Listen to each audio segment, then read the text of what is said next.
Assalamualaikum warahmatullahi wabarakatuh. Saya Dr. Elvizor Amir Finasim akan berbagi sedikit tentang gaya hidup seorang lansia untuk bisa hidup sehat di hari tua. Kalau melihat data BPS, ya, angka lansia untuk Indonesia itu cukup tinggi, berkisar antara 9 sampai 11% dari jumlah populasi. Angka yang tinggi ini sebenarnya merupakan sebuah anugerah.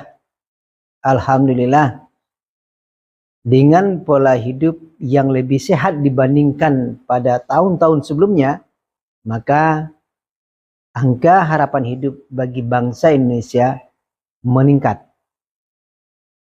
Sehingga para lansia juga bertambah banyak. Lalu, apa yang harus dilakukan oleh seorang lansia agar dia bisa hidup sehat? Ada beberapa tip yang bisa saya bagi pada hari ini.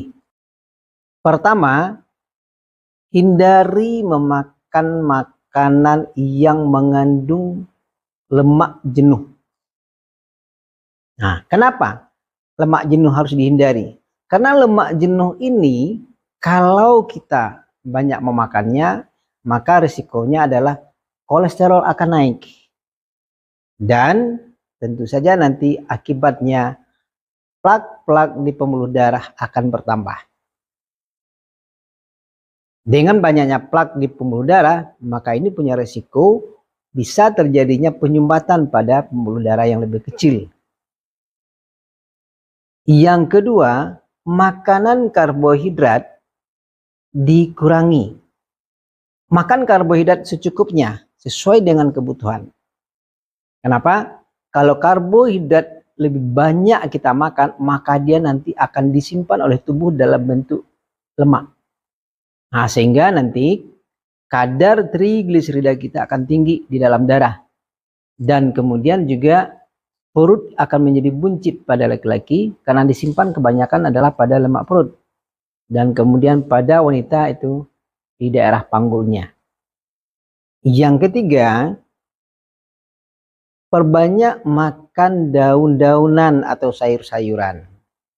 Gunanya sayuran adalah untuk membantu proses saluran cerna kita.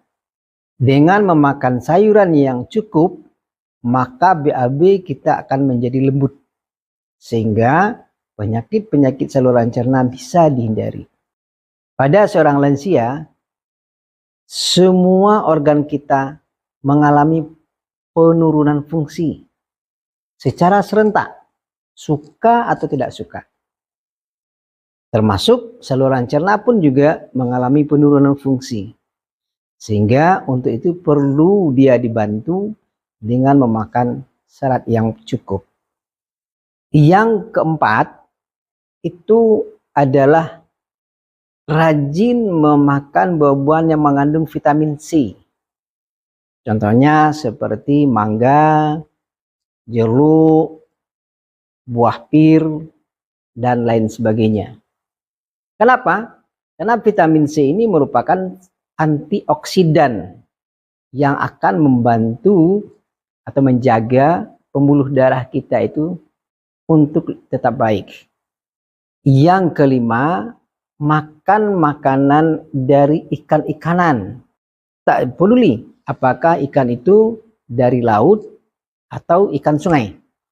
Ikan laut atau ikan sungai sama saja. Dan dia mengandung protein yang cukup bagus. Dan lemaknya juga baik karena banyak mengandung antioksidan. Yang keenam, jaga berat badan ideal. Berat badan ideal itu adalah tinggi badan dalam sentimeter dikurangi 100. Jadi kalau tinggi badan 160, maka berat badannya yang ideal adalah 60. Dikurang 10% dan ditambah 10%. Jadi kalau 160, maka berat badan idealnya adalah 160 dikurang 100 maka berat badan idealnya 60, dikurang 10% 54, dan naik 10% 66. Jadi berkisar antara 54 dengan 66 kg. Yang ketujuh, rajin melakukan aktivitas fisik. Aktivitas fisik itu ada 4. 1, senam. 2, renang. 3, sepeda. 4, lari. Ini adalah aktivitas fisik yang cukup baik untuk kesehatan tubuh, terutama jantung. Dengan melakukan aktivitas fisik ini, insya Allah pompa jantung akan bisa bekerja baik, mampu untuk mencukupkan kebutuhan darah sampai ke ujung-ujung tubuh. Berapa lama aktivitas fisik ini dilakukan? Aktivitas fisik itu bagusnya dilakukan 30 menit per hari.